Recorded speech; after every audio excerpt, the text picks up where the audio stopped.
Welcome to Daily Office Devotions, where every Monday through Friday we bring to our lives that day's scripture readings as given in the Book of Common Prayer. I'm Reggie Kidd, and I'm grateful to be with you this Friday in the season after Pentecost. We are in Proper 27 of Year 1 of the Daily Office Lectionary. First Maccabees. Mattathias resists a faux unity. Then the king wrote to his whole kingdom that all should be one people and that all should give up their particular customs. First Maccabees chapter 1, verses 41 through 42.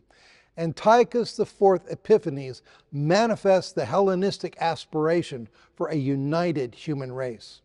However, it is unity on Hellenists' terms, their language, their customs, their institutions, their philosophy, their worship, their hegemony.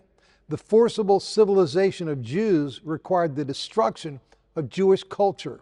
No offerings in the temple, no Sabbath keeping, no circumcision, no reading of the Torah.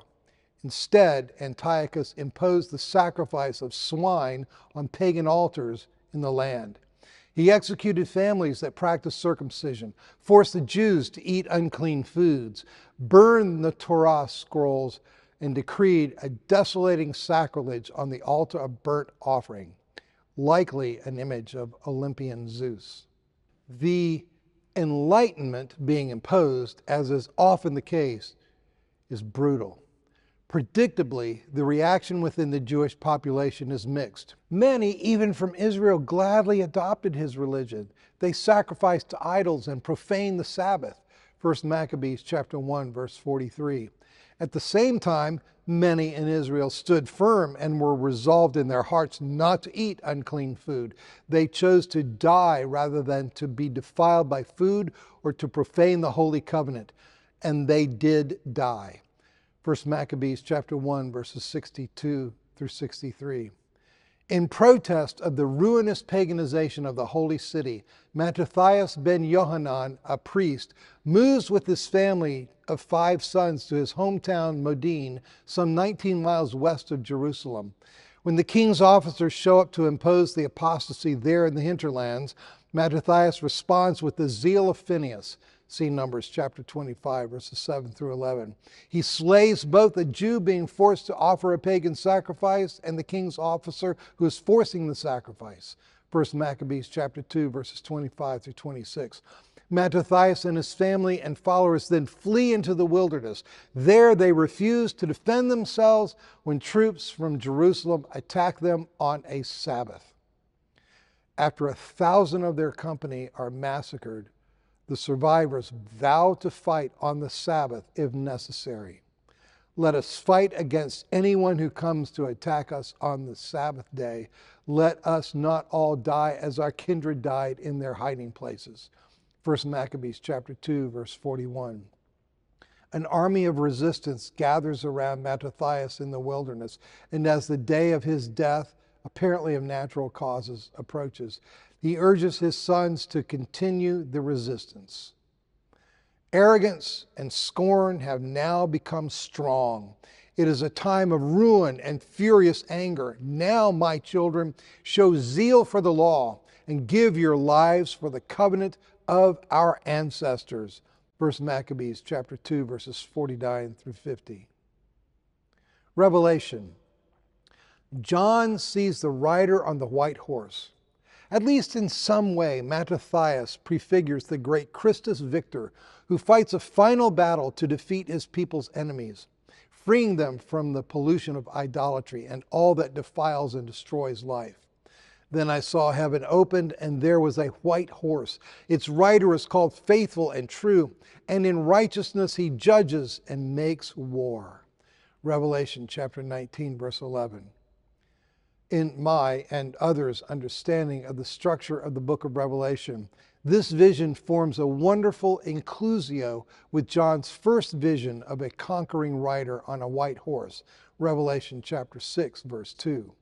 In Revelation chapter 6, verse 2, the rider on the white horse depicts Jesus in his earthly ministry, winning an eternal redemption for his people. Here in Revelation chapter 19, Jesus reappears in his full glory to win ultimate victory. With finality, the one whose name is faithful and true returns to fight one last battle, spoken of at Revelation chapter 16, verse 14, chapter 19, verse 19, and chapter 20, verse 8. In this battle, he will put down the vast army of unregenerate humanity and the mock trinity of evil, Satan, the dragon, Revelation chapter 20, verses 7 through 15, the Antichrist beast, Revelation chapter 19, verse 19 and 20a, and the spirit who animates the deceitful prophet and the rebellious kings of the earth, Revelation chapter 16, verses 12 through 21, and chapter 19, verses 17 through 21. While many of the details of the book of Revelation are elusive and promise to remain so until Christ returns in power and glory, there is one matter that is not elusive at all. As is often said, the way to handle the book of Revelation is to approach it with this philosophy. We've read the end of the book, and we win. And we win because, and only because, of the figure who stands at its center, the rider on the white horse, who is called faithful and true, and in righteousness he judges and makes war. Revelation chapter 19, verse 11. Matthew. Peter recognizes the Messiah.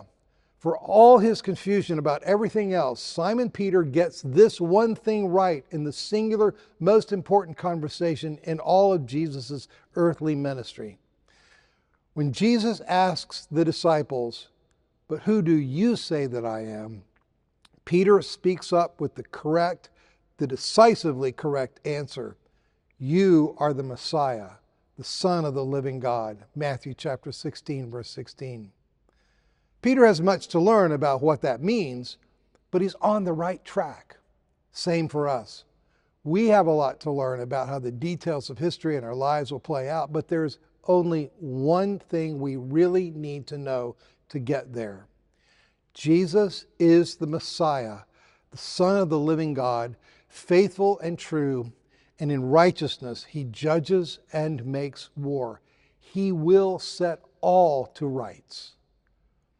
May you be blessed in the wonder of that knowledge this day.